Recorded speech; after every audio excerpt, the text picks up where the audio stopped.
O Secretariado Nacional das Comunicações Sociais da Igreja associou-se ao debate do Centenário da República, juntando historiadores e jornalistas para que juntos refletissem sobre a importância do passado e o que isso hoje significa para o futuro. Um contributo para fazer da República cada vez mais uma res pública. A poucas semanas das comemorações do 5 de outubro e no ano em que se comemora o centenário da República, as Jornadas Nacionais das Comunicações Sociais associaram-se a estas comemorações para ajudar a perceber o tempo em que nos inserimos. O que aconteceu há 100 anos, mesmo com a grande conflituosidade que trouxe, acabou por se introduzir neste processo que é o da nossa atualidade. Como as jornadas da comunicação social promovidas pela Conferência Episcopal e que já são um momento de encontro aqui de todos nós em Fátima, nesta altura do ano não podíamos passar ao lado de um momento tão simbólico, ainda que, como digo, não consensual, mas que se insere numa realidade que esta, consensual ou não consensualmente, é de todos e se chama a realidade contemporânea. Para percebermos o tempo de hoje, precisamos também visitar o ontem, e esta República e o final do século XIX e o problema do secularismo, o problema do laicismo, problemas que nós afinal pomos hoje noutros termos e noutras linguagens, são aqui visitados nestas jornadas por quem sabe, por quem estuda, por quem conhece e não apenas pelas vagas ideias que muitas vezes são as que circulam como as sentenças definitivas da história. Por isso nós quisemos também revestir desta humildade para compreendermos melhor o que é que nos aconteceu há 100 anos em Portugal, o que é que precedeu esse acontecimento, o que é que o seguiu, o que é que chegou até hoje e que atitudes críticas é que precisamos ter para depurar, quanto nos é possível, a verdade que brota e emerge da história. Igreja versus República, que verdades e mentiras brotam deste tempo? Uma reflexão que coube a Dom Carlos Azevedo, Bispo Auxiliar de Lisboa, e ao historiador Fernando Rosas, que no primeiro dia das jornadas debateram sobre este tema.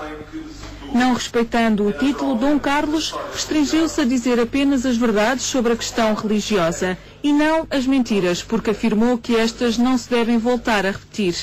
Concluiu ainda que, apesar da República ter dado à Igreja mais liberdade, também a cortou com a lei da separação. O problema da separação não foi a mudança de regime e o retirar de alguns privilégios.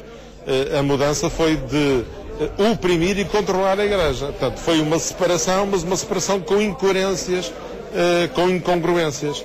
E isso é que está posto em questão, e hoje a análise histórica é evidente sobre essas atropelias e mesmo humilhação, com algumas a medir o crânio dos jesuítas para ver se tinham propensão para a maldade e coisas do género, que são autênticas humilhações, que foram factos, não é? Foram factos reais, são verdades. Sabemos que foram isolados, como também algumas reações à República também foram isoladas do ponto de vista de apoio à monarquia do Norte ou de colaboração com uma ou outra reação mais violenta. Mas isso é sempre próprio de isoladas posições. Para Fernando Rosas, medidas como a separação Igreja-Estado ou mesmo o registro civil revelaram-se históricas num período conflitual que foi muito curto. É preciso perceber que a Igreja Católica dessa época era uma Igreja Católica com características que não são as de hoje. Uma Igreja muito mais conservadora, marcada por grande hostilidade em relação à República e que também não facilitou a vida à República. E, portanto, que as medidas que a República, apesar de tudo com os seus erros, tomou, foram medidas de modernização histórica da sociedade civil portuguesa. A separação do Estado da Igreja, a introdução do divórcio, o registro civil, são medidas que ficaram, nem o Salazar tocou nelas. E, portanto, estas coisas têm que ser olhadas mais à luz de uma certa verdade histórica, de um certo olhar calmo sobre a história, do que à luz dos dogmas apaixonados que nessa altura e compreensivelmente dividiram a sociedade da época. Aprender com o passado para projetar lições para o futuro num diálogo conjunto entre a República, os diferentes meios da comunicação e a Igreja, de forma a tornar cada vez mais esta uma causa pública, uma res pública. Alguma da conflitualidade registada na implantação do novo regime republicano resultou em parte da falta de comunicação, mas este foi também um período que abriu novos horizontes para o diálogo Igreja-Estado e para a comunicação da própria Igreja com a sociedade. Falar de comunicação social em 1910 é mais abrangente do significado do termo na atualidade. No início do século XX, o fenómeno da comunicação passava pela imprensa, mas não só. O historiador António Matos Ferreira, ao usar da palavra nestas jornadas, sublinhou a importância das conversas que se tinham nos lugares públicos, como os grandes cafés da cidade ou as tabernas na província. Na Igreja, o fenómeno da comunicação passava pelo púlpito, pelas homilias das missas e pregações. É uma época em que os congressos marcavam também uma forma de divulgar linhas de pensamento. Opinião partilhada também pelo diretor do Secretariado Nacional das Comunicações Sociais da Igreja Católica. Tal como hoje, a comunicação ontem não era apenas uma coisa, não era apenas um jornal, uma notícia e um grupo de folhas de papel.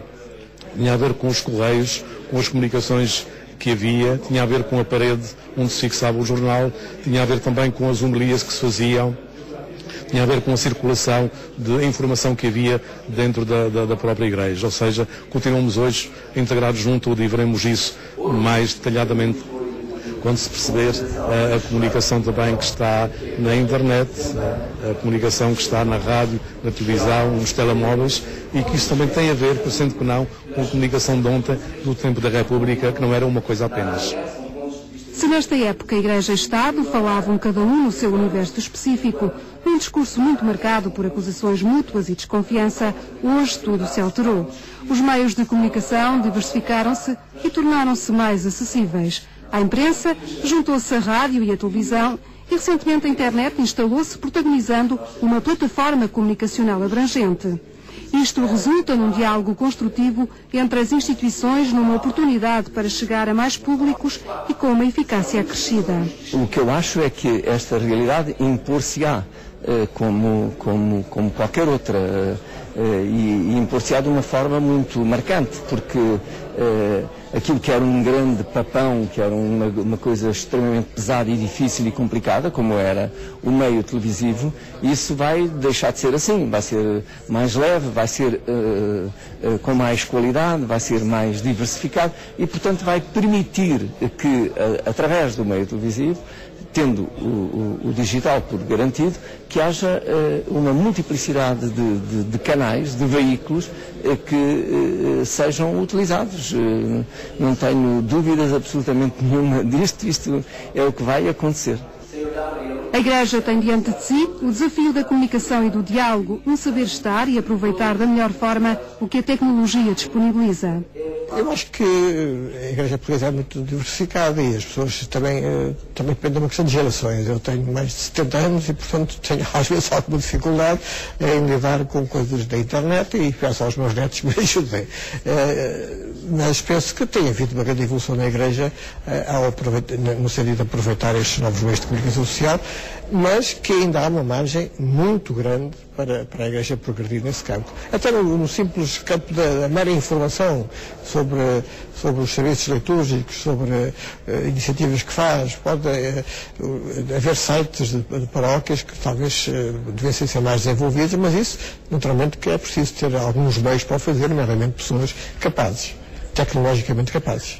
A comunicação e o diálogo numa postura construtiva e tolerante que pode aprender com os acontecimentos do passado a projetar um presente e um futuro de interação de esforços e parcerias entre Igreja, sociedade civil e Estado. A síntese ou a lição que se pode tomar nestes 100 anos da implantação da República.